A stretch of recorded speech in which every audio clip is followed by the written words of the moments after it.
Welcome to managing the semi-professional athletic environment. So first of all, we want to set the scene. So a couple of years ago, I was working with quite a few sports.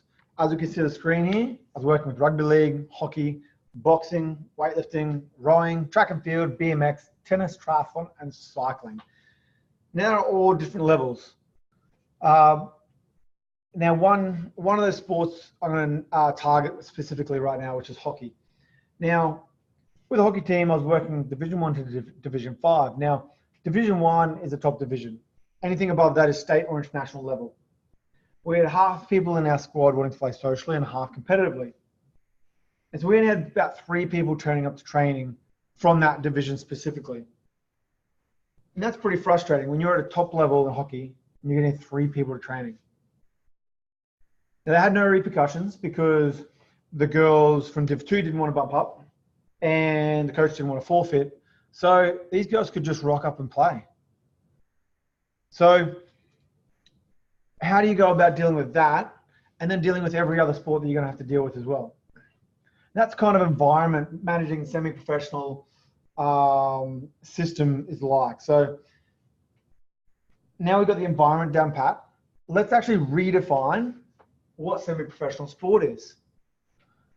It's not just about someone getting paid part-time. For the athlete, they generally train outside of work hours. And for the coach, they generally work with the athlete outside of business hours. Now, obviously, if they're working with you outside of business hours, you've got limited time to work with them. Because you can't just have one squad at the same time as another squad. It doesn't really work that way. And for the athlete, they work to live or to afford training. And for the coach, they do the same thing to afford to coach. So you can have a part-time job and then coach afterwards, or you can just try and work out coaching and build up enough remuneration across different sports to get paid full-time. Now for the athlete, they're similar to weekend warriors. And I like to compare that because weekend warriors are in the corporate setting and they tend to train before and after work. And they'll compete in corporate triathlons or optical races, marathons, stuff like that.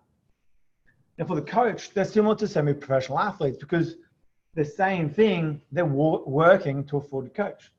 Now, as much as probably don't like to hear this, semi-professional athletes in the athletic environment is pretty much glorified weekend warriors. And that's pretty unfortunate to hear. But this is the environment we're in. The other thing we have to understand is every athlete and every coach's situation is different. And that's the biggest thing because sometimes you can actually get an athlete which has the luxury of not working and they can train full time and do what they want. Some do get that luxury, and same as coaching. Really depends on what else is going on in life. We're going to cover a few different topics today. One, we're going to make sure you understand that you need to simplify your process. You've got so many things going on, you really need to narrow that process down. We're going to talk about coach evolution and why it matters. And we're going to discuss why you need to take care of yourself around this process too. So let's start here. We simplify the process. So you've got a couple of different things you need to consider. Your access, your career, and your priorities. Now under your access, you've got facilities, resources, availability to those athletes and resources, coaching staff involved. Under your career, you got remuneration, career progression, and risk versus reward. And under your priorities, you've got the athlete's needs, the stakeholders' needs, and your needs. Now we're going to start with your access. So when you're dealing with different facilities and resources, do you have something like this? Now, this is one of 5 facilities at University of Texas. And this is an American college system, so it's a little bit different than Australia. But do you have all the bells and whistles? Or are you working in an environment similar to this, where you've pretty much just got a couple of racks, flat benches, bunch of weight? Anyone in Brisbane that's been around rugby league scene will probably know one of these areas here. Or do you have a facility like this? You got a field, some markers and cones. So what facilities and resources are you dealing with? You could be dealing with all 3 across different sports. So you have to ask a few questions. And first one you have to ask yourself is, what is the bare minimum required for results? This is huge because if you come out of your ASCA courses and your university degrees, you seem to have this understanding that you're going to be working with high-level facilities, high-level athletes, and you're going to start creating structures for these high-level systems. But in reality, you don't have that. So if you're creating these systems, putting these systems in place for a high performance environment, yet you've just got an oval to work with these athletes for strength and conditioning, then you're going to have to recreate those systems. If you create systems from your values that work off the bare minimum, then as soon as you get a facility with all the bells and whistles, it's just a bonus. So you need to create systems for your bare minimum, but at the same time, you always have to ask for more. Now, what I mean by this is asking the coach or asking the CEO for a little bit more. So if you just got a field, ask the coach, hey, can we grab some markers and some agility poles or something like that, like some ladders? And more likely than not, the coach will go, yeah, sure, that's fine. It's not very much, just send us a list. Other times, it could be a little bit more. And I've had the fortunate, I guess, time to work with coaches that do want a bit more. So I've asked, hey, can we get a few bits of strength equipment in? Yeah, no problem, send us a list. And we've been able to get $5,000, $10,000 worth of stuff at times. So you can get lucky at times. Always just ask for a little bit more than what you've got. Now, consider providing your own resources. So I worked with a boxing shop. I still work with the boxing shop, actually. But this is about 2 years in, and we made a deal. I wanted gym aware, and I wanted to monitor the velocity of the boxers. I wanted to really show the change and what I could provide to the boxers for strength training rather than their endurance training. Now, we came up with a deal. They paid $2,000 for the gym wear. I paid $500. So it was $2,500 in total. Now, I was not allowed to use gym wear with any other sport or any other athlete for that year. And that $2,000 was paid off by my time with the athletes. So pretty much they could see more value in paying for equipment than paying for me to a certain extent. But that became a good deal because after that year, I could use gym wear with any other sport. All I did was make a deal to get my own resources to work with these athletes. And you still got really good results as well because you now have a high-tech piece of sports science equipment to work with a group of athletes. So start with setting your values at bare minimum, but always ask for a little bit more. Now we're going to move across to our access. So what kind of sessions do you have? Are they private or are they integrated? So do you have a private facility you get to work out of, or are you going to the location where the coach is and you're integrating with their sessions? And do you have consecutive or split sessions? So what I mean by that is, do you get to train the athlete morning and night and afternoon, or do you have to do the strength, conditioning, speed, everything under the sun in the same session, including skills? So you have to really ask yourself, what access do you get to those athletes and the facilities around? Then you got team meetings. So if you're working across all sports, so I think I had 9 or 10 different sports before. If you're working across all those sports, what team meetings have you got to organize? What are the coaches you've got to chat to, the other health professionals? How are you going to deal with that? And that's where we come to probably one of the biggest sections that we're going to talk about. Always account for more time. When you've got all these other sports, you can't schedule it like a PT session. You can't schedule an hour in and then move on to the next client. It's a little bit different in regards to getting that trust. So always account for more time. Spend an extra 15 minutes or half hour before a session or after a session, chatting to your athletes, chatting to your coaches. Just spare the time around it, because as soon as you run a session, and every single person should know this if they've worked with athletes, your sessions never run exactly on time. So you're either going to cut one session short or the next session short if you're scheduling time blocks. So you've always got to count for a little bit more time on either end just to have a chat. Because imagine an athlete finishes a session and they finish their session. That's great. And then they're having a chat and you go, oh, sorry, anyway, I've got to move on to my next client. All of a sudden, you've shown that you don't actually care for them and their time. You're only caring for the block of time you've scheduled them in for. So always account for more time. That's going to probably give you the greatest rapport out of anything. Because you're taking that little bit extra time to actually just have a chat. Be a human to another human. Make sure you're scheduling meetings on alternating weeks. So I mentioned team meetings.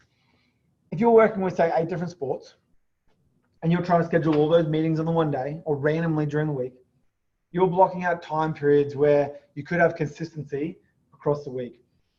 If you start scheduling, say, 2 meetings one week, 2 meetings another week, 2 meetings another week, and 2 meetings the following week, there's 2 meetings each week. That is now consistent across a month block, and then you restart the meetings again, and they're different sports each week. Because what I can say here is the biggest thing is that consistency breeds stability. If you've got consistency in those team meetings, great, you know the coaches are all on board, but one, for yourself, you're creating your process here, it's breeding that stability in your own process. So that way you have more time for what you need to do. Now, consider what the most important training priority is. We had a look at all our facilities before, or the access we get to the athletes. So what is the most important training priority? And I'll give you the hockey example before. So people weren't turning up to training, so what do? We realized, like I said, half of them were social. So what we started to do was play games and get the girls and the guys that ran training to talk about them. And there is nothing that drives a social group of athletes to turn up to training than the fear of missing out. And what they feared was that missing out on something fun and enjoyable. They didn't get to be a part of the squad. And all the inside jokes at training, they started missing out on. And games, they started missing out. So they started turning up to training. And then we could start implementing conditioning work. So that was the most important training priority. Then you've got other ones like a tennis kid I worked with. He's 14 years old. He's playing full-time in Serbia and doing his schooling online for Australia. Before he went overseas, one of the squad sessions, he turned up and looked tired. I just asked, Andre, what's up? He goes, man, I've had 6 hours of tennis today. I was like, sorry, aren't you at school? He goes, oh, yeah, but it's part of the school program. So we had an hour and a half to begin with and 15-minute break and then another 2 hours or so, another short break. And then we had another 2 hours and then I've come here. And then with me, here's an hour of strength conditioning and then an hour and a half of tennis. It's a lot of tennis in one day.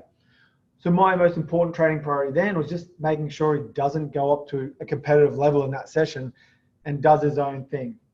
So he had to actually make sure tone down the intensity and just went through the motions for basic strength work, not to push himself because he's exhausted.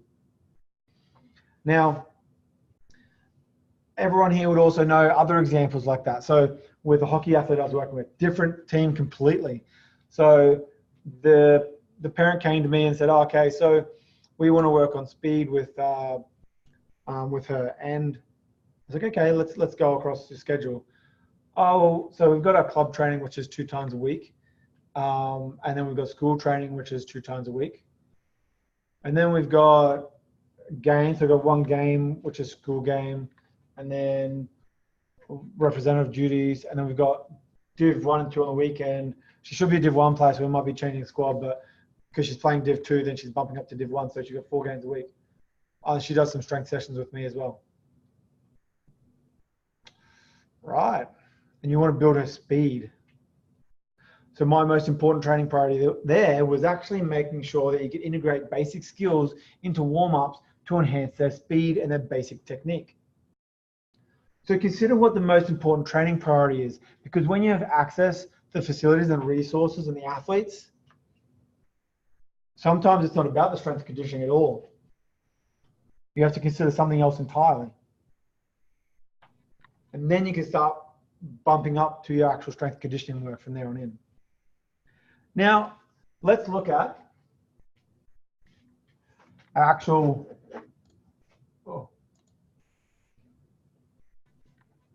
coaching staff. So with our coaching staff, do you have access to all these staff on our top right here?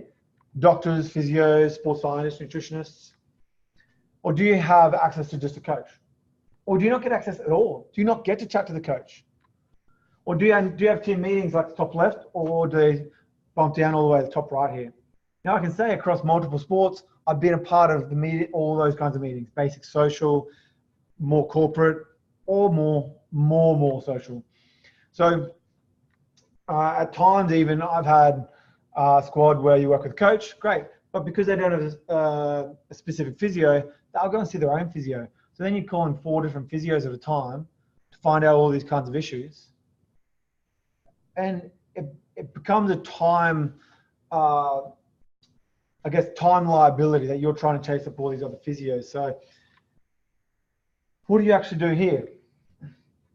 You got to schedule time to make calls and be consistent with it. Now, obviously, if there's an injury, you don't really have, it might be a random kind of call at times, but if it's a game on the weekend, then make your calls the next day when you know they've seen the physio. So you know you're scheduling a block of time to go, okay, I need to make these calls. Same to any other coaching staff. There's a block of time I'm going to make the calls. And make that consistent. Because what I said earlier, consistency breeds stability. And that breeds stability across the whole spectrum of coaching staff as well. And they know you're going to make the call. They know you're actually going to follow up. The other one, which I said before, is take time to talk. So that extra time is talking to stakeholders. They've got a parent dropping off, go up to them, meet the parent, have a chat. Partner dropping them off, have a chat. Hey, I'm Kurt, nice to meet you. I'm the strength conditioning coach. So particularly with the coaches as well, and anyone at probably rugby league level would understand, after sessions, you tend to sit down with the coaches at times and have a beer. I've made my mistakes as well, and I've had the time where I just scheduled blocks of training and I'll just leave straight after training. Coaches notice it. They really do. And when the coaches notice it, they start actually having a chat to you and whether you are actually important for that club or not. So don't make that mistake. Always account for that extra time. Always take the extra time to talk to the staff, talk to the stakeholders involved. All right, moving on to your career. Let's start with your remuneration. Look at these prices up here. So you got $500 to $30,000 per season. Now, the $500 per season, I was working with a student and they were not properly accredited yet. They'd worked for a couple of seasons with this club, but they got offered $500 for a major role with the highest level at a semi-professional club. They took it, $500, winning. They were final year of exercise science and they were completing their level 2 ASCA. Like I said, they weren't level 1, but they were able to get RPL. So now they got really frustrated with the processes, and at the end of the season, a month left, he decided to leave. They didn't want to pay him any money. $500. He was also the first aid officer, so he's done a whole preseason. He's worked with them every week, week in, week out. $500, and they didn't want to pay him. They came to an agreement where they paid him $300. Now at the same level at another club, they were getting $30,000. That's a lot of money. That's a big difference in remuneration for the same level, teams playing against each other for strength and conditioning coaches. Now, I think the Sapphire Series netball, I think it was Netball Queensland set a precedent where it's minimum $3,000 for the S&C coach for the season. You can go above that, but it's a minimum of $3,000, nothing less. And I think that is a great initiative, and other organizations should be following suit. Now you've got other blocks where if you're more private, you can charge per session or per block of training. So, but when you look at those levels, you got to have a think and ask, what is the minimum wage for your position? Now, if you're a professional coach with ASCA, you have a minimum wage. If you're not within that scheme, you don't. So you need to make sure you do register for a professional coach and really get that mentorship as well. So that way you have a minimum wage you can request. Now, what value do you provide for your athletes and coaches? Remember, as a coach, you're also a business. So you got to consider a unique selling point. Pretty sure most ASCA coaches that are level 1 probably also have a level 1 weightlifting and a level 1 athletics or something like that. So how are you different to the other coach? That's also applying for the same position. How are you different from any other coach? I take initiative. Oh, so does the other coach. Okay. So what value are you providing? I think a good example of just little extras that people bring is Aaron Zimmerman, I think has A to Z strength with all his Excel templates that he puts out. They're excellent. That's a really good value add, not just for your coaches, but to other coaches around for mentoring. For me, I tend to get known for my explanations in education. and the fact I thought outside the box a lot. So I took things on a different, I guess, a different journey to a certain extent, and people started to know me for that. So I was known for my influence by education. And so that was the value I provided, and that's what people knew me for. Now, the other thing is it an actual position, or are you just volunteering your time? Now, if you're a coach just getting into the industry, you're obviously going to try and volunteer some time here. But if you're volunteering and say, I just want to check the sessions out, cool. And all of a sudden you're going on for the whole season with them. You said you're volunteering your time. You've got no reason you can chase up money for that because you've volunteered your time. Now that will probably lead to paid positions later on. But make sure that you understand whether it's an actual position or not. Is it an internship? Great. Now, is it an internship for free, or is it an internship with money and you're getting something more out of it? What kind of internship is it? You do not want to diminish your profession. So if it is an internship for a whole year, 30 hours a week for free, don't take it. Don't even apply for it. That's purely just utilizing students that are trying to get a foot in the industry, and it's not going to do them any good. It's not going to do the profession any good. So when you look at your remuneration, is it an actual position or are you just volunteering your time? Now, when you look at career progression, everyone starts at NES&C, they move to semi-professional level, and they consider professional level the pinnacle, the peak where they want to be. But why do you want to be at the professional level?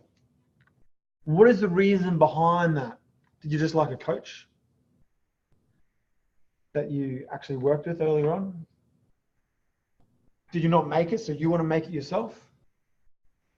I consider looking at why you want to be there, because that's going to be your ultimate vision. And obviously, a lot of people have probably heard with Simon Sinek, start with why, the golden circle, why, how, what. So if you haven't read that, then check it out. But make sure your career is progressing to a vision, not just professional, but a vision, because you're going to have to require a plan B at some point. And a good example is Lockie Wilmot. Left Parramatta to now actually take on Athletes Authority full time. He's setting up a really good system with the guys at Athletes Authority, and that's outside of professional sport now. So is professional sport really the pinnacle? What is your why behind it? So you have to make sure that there is a career progression for your ultimate vision. And you don't just take a position purely for the sake of position. When you're an early coach, get a broad spectrum of sports under your belt. Work with multiple sports so you understand what each sport goes through and the challenges they go through. Work with different coaches. It's great. But when you start to get to the next level, and we'll talk about that soon, don't just take a position purely for the sake of position. A couple of years ago, I interviewed for a position with a professional rugby league club. And before they could call me back, I actually rang them back and said I'm pulling out of the race, because I ended up getting a position at University of Southern Queensland, and I considered that better for where I wanted to be, because that allowed me to build a base that I can work and develop athletes from, not just athletes, but coaches. And my biggest why is to help those without resources. So providing resources for those that don't have them within a sporting sector, which also then leads to the health sector. And so I told them I'm dropping from that interview. And now I'm pretty frank with me. They were disappointed because then they had to go off and ring somebody else. They said I was the leader for that, and they were going to be ringing me first. So I didn't really sit well with them, but they understood. So I'm really excited I took the step I did. Now, the other thing is, does travel sit with your vision? Because some people want to stay exactly where they are, but that's going to be a lot harder to make it in the industry. Travel is a really good step for your career, because apart from just your own city, everywhere else has a different way of doing things. Rugby league in Sydney is different to rugby league in Brisbane. Rugby league in Canada is different to rugby league in Brisbane. Rugby league in England is different to rugby league in Brisbane. So does travel sit with your vision at all? Because that's going to dictate a lot of where you go with your career. Now, risk versus reward is a big one. Because when we talk about remuneration and talk about all the things we're going to do with coaching, there's a certain risk versus reward in what jobs you're going to take. So does the reward match up with what you want to achieve? So does the position that you're taking have any relevance to what you want to do in the future? Or is it a stepping stone? Comes down to a little bit of making sure that you don't take a position purely for the sake of a position. But another one here was, not many people know, I worked with Queensland Ballet for 2 years voluntarily. They did offer me money at one point. I said, I prefer to use that money for any technology, for any resources that you can utilize, because I wasn't in the budget at that time, so that we can progress with the research that we're doing.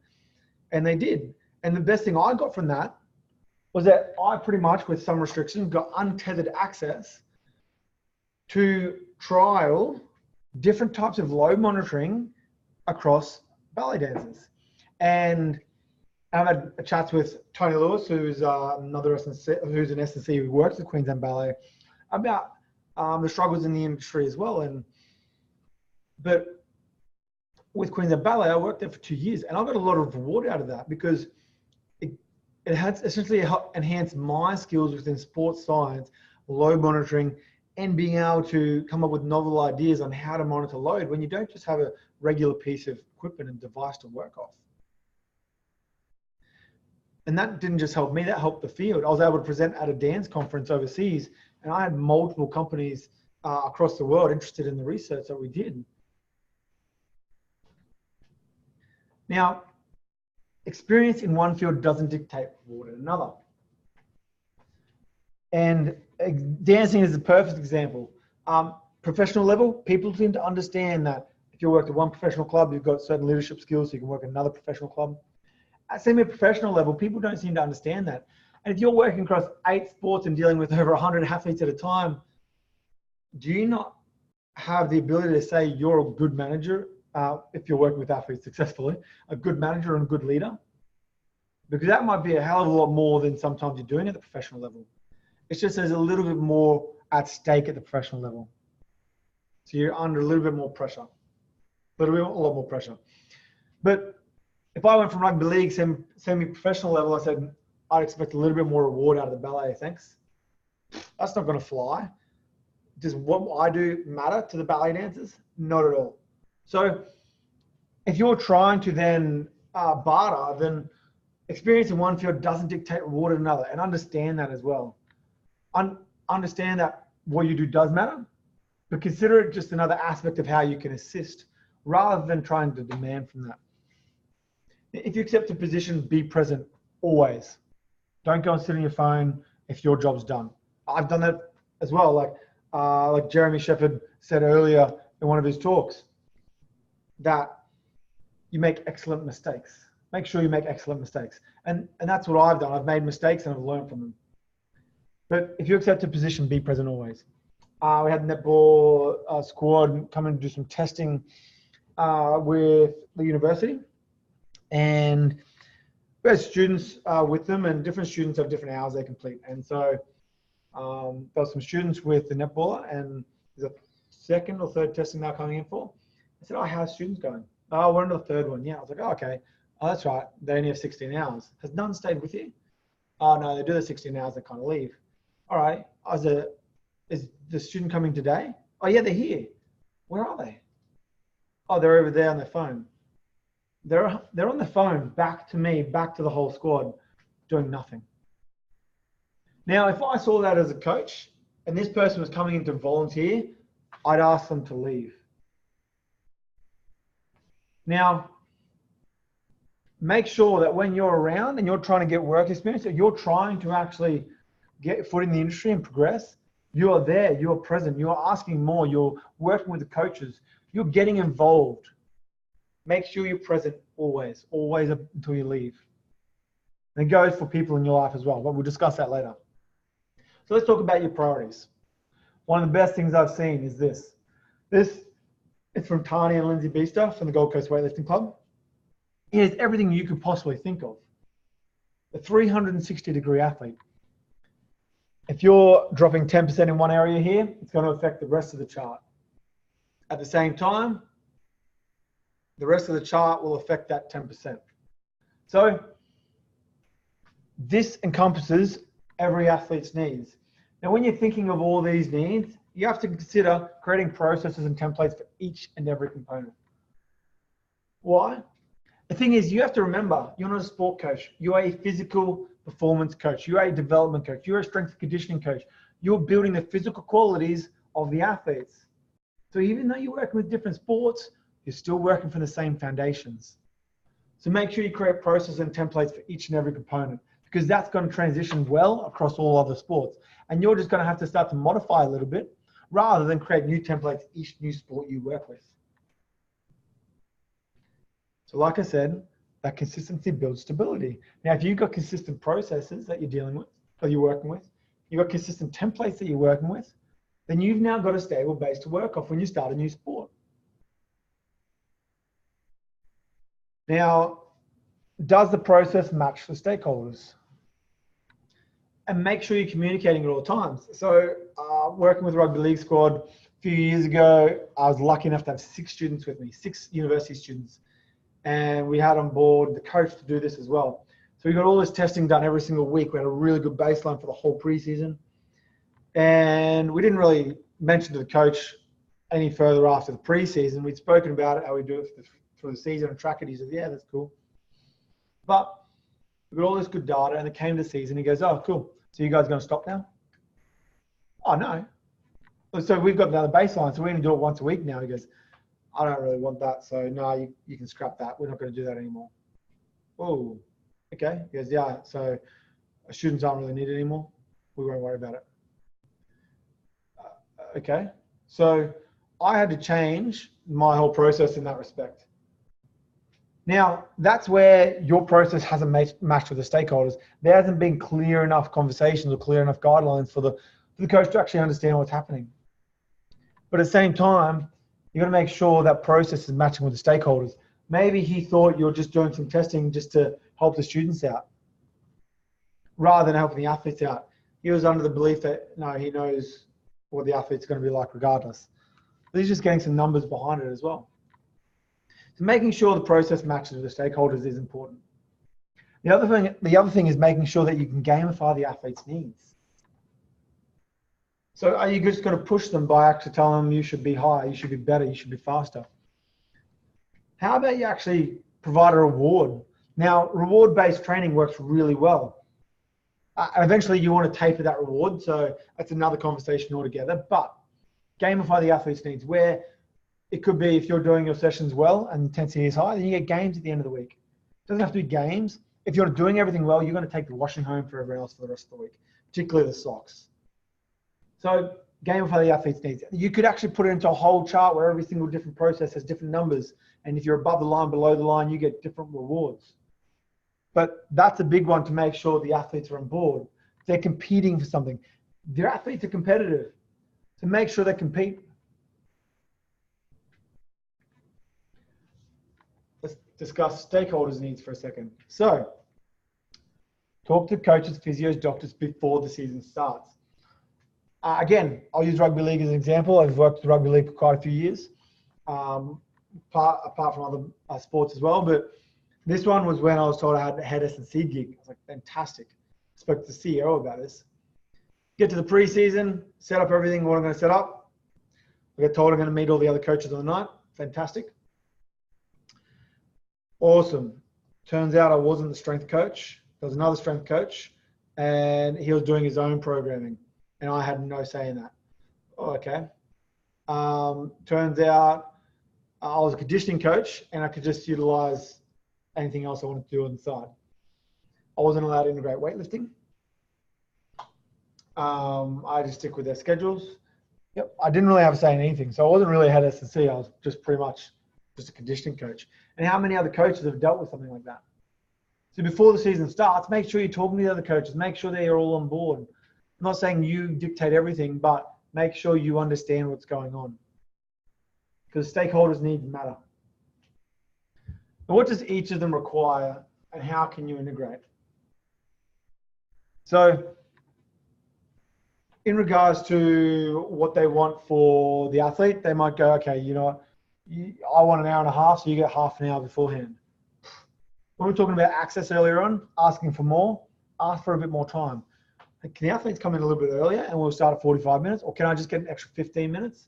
Because by the time you do the warm up, it'll take this time, blah, blah, blah.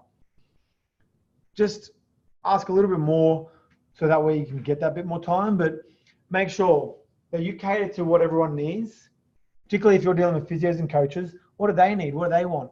You're going to have to deal with their processes as well. So how can you integrate that within your blocks? Maybe you've got physio templates that you're going to work off, which means it saves you time for your templates that you have to work off.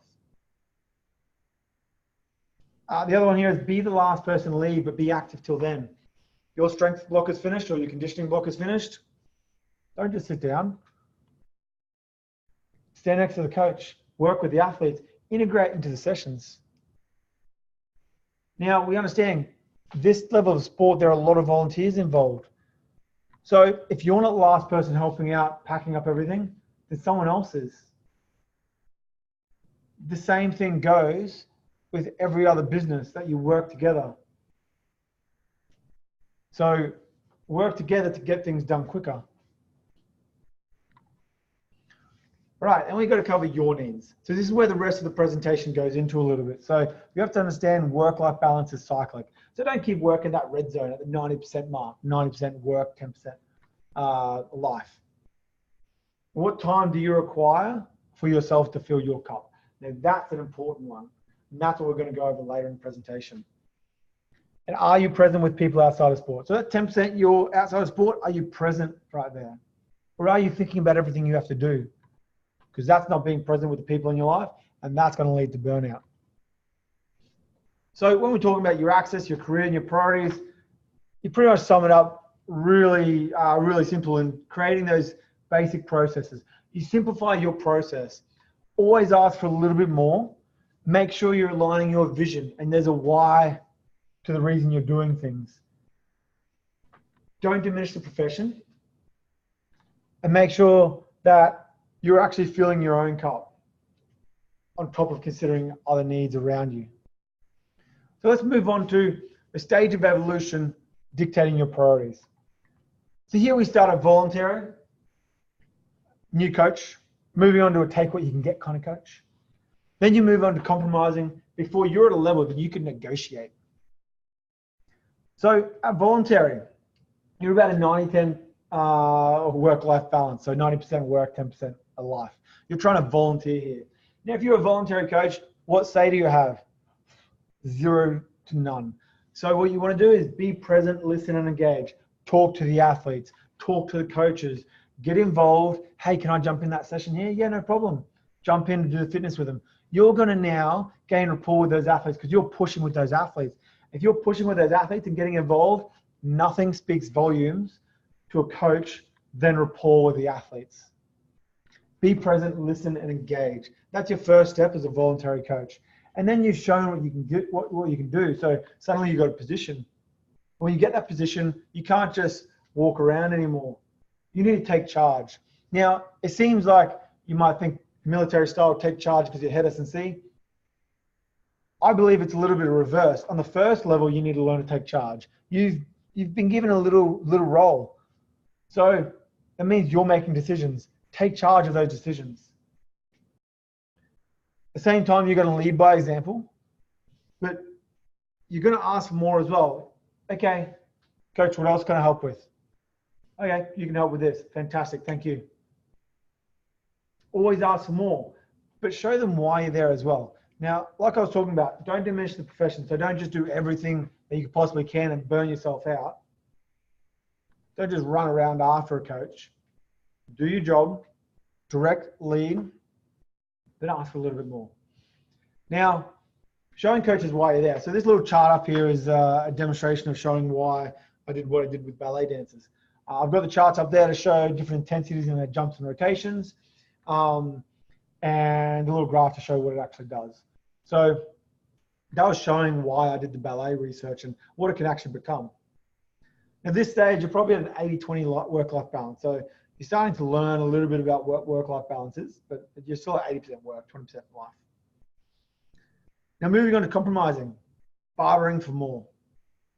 So bartering for more, educating and leading. Now leading is a common word here because leading is influencing. So you always want to influence. So you always want to lead by example.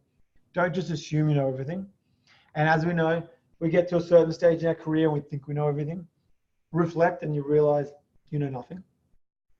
But at this level, you're trying to compromise. So this is where you start to ask the coach for more time. You start to ask the athletes for a little bit more.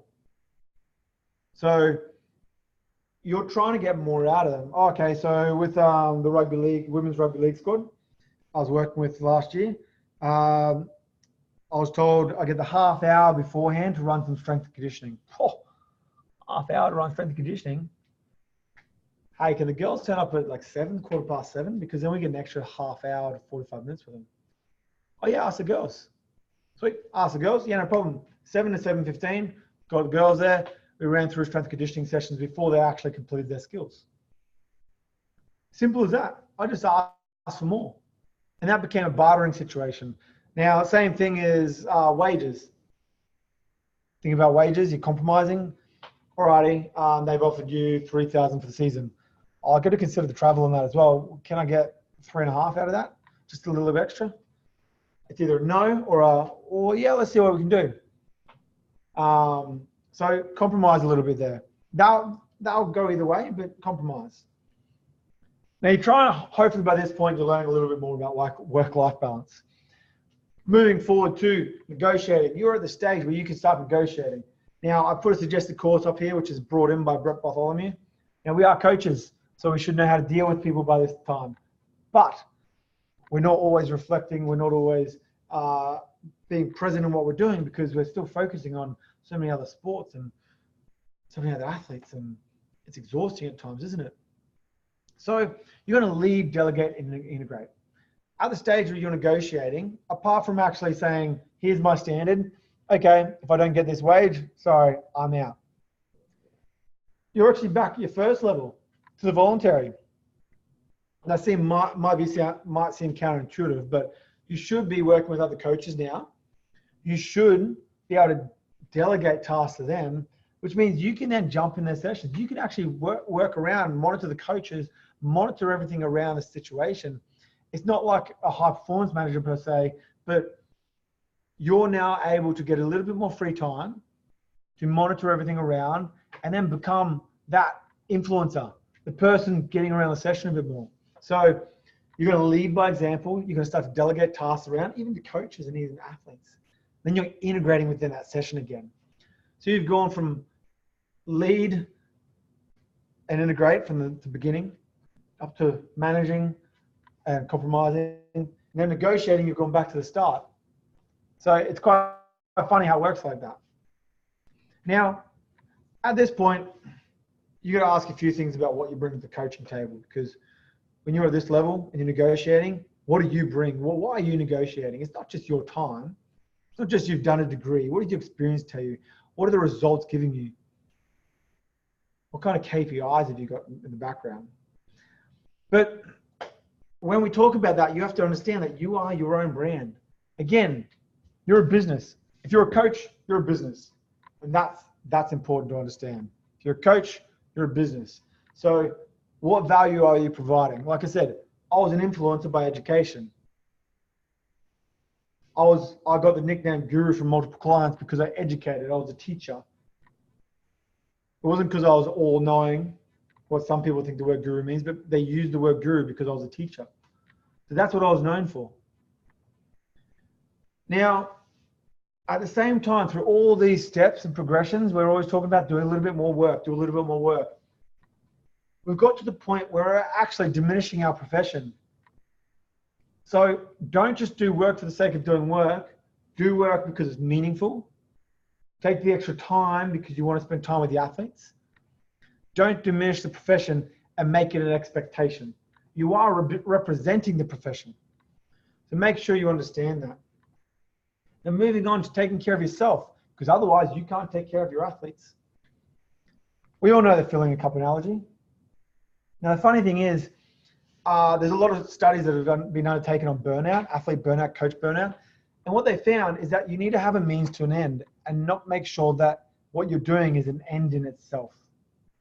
And this is where it aligns with vision a little bit. So we should know a little bit about self-determination theory. And if we don't, our motivation is driven by our autonomy, competence, and relatedness. You need to make sure that you feel like there's a belongingness, a connection. You need to make sure that you feel confident in what you're doing at a certain level of mastery. You also need to make sure that you feel like you have a choice in what you're doing.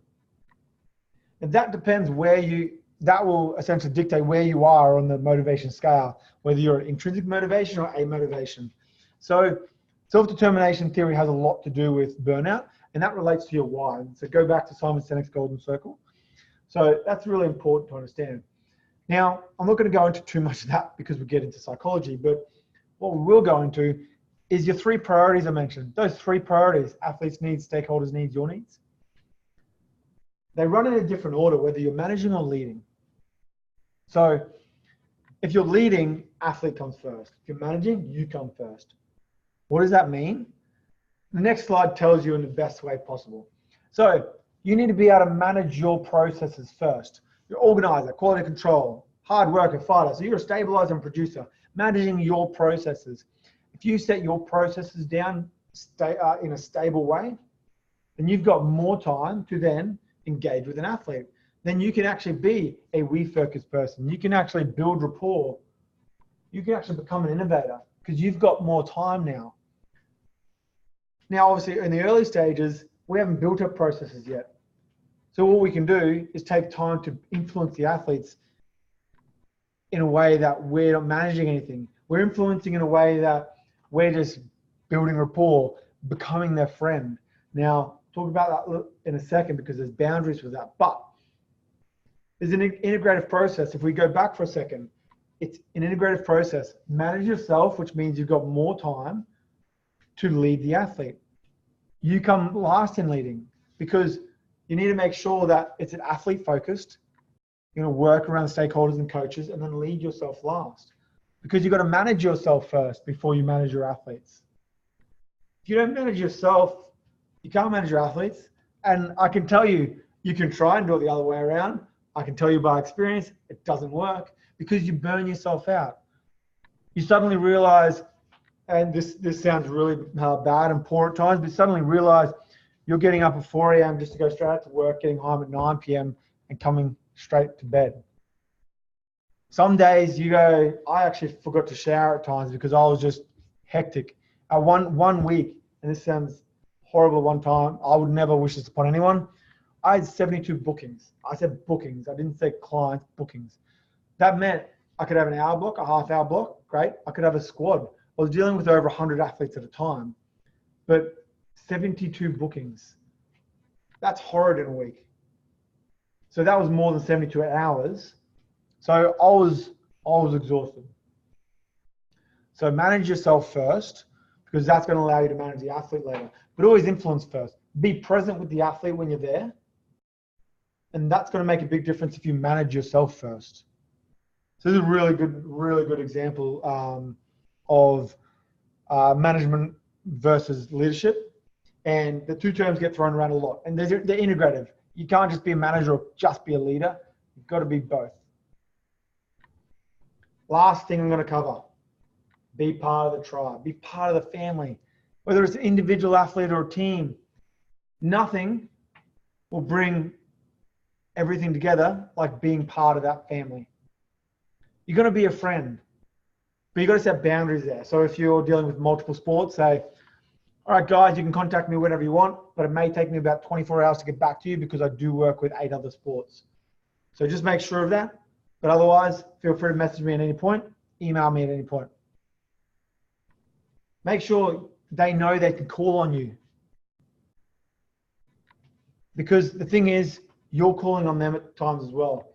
And instead of being at that 90-10 work balance where you're going 90% work, 10% life, if you've integrated in this tribe, now that's 70% work and 30% life. They're not going to take over from your current friendships and current relationships outside of that, but they're going to add value to everything on top of that as well. And everyone that's a coach here would understand that you'll be friends with your athletes. Geez, I've gone to birthday parties of my athletes like you become part of their life. It doesn't replace your life, but you're part of their life. It makes a huge difference. So don't just consider a professional situation, it's a personal situation. So summing up, we need to make sure we simplify your process, not the process that everyone else follows, but your process. Simplifying your process will make sure that you're taking care of yourself. You have to understand that your evolution matters, and that dictates your priorities and where you want to sit. So this is a cyclic process, and you need to make sure you continue revolving around this process or evolving around this process. But otherwise, thanks for listening. You can connect with me on Facebook, email, Twitter, Instagram. I probably respond best on Facebook or Instagram, but thanks for listening, and really happy that you're able to spend time listening to me talk.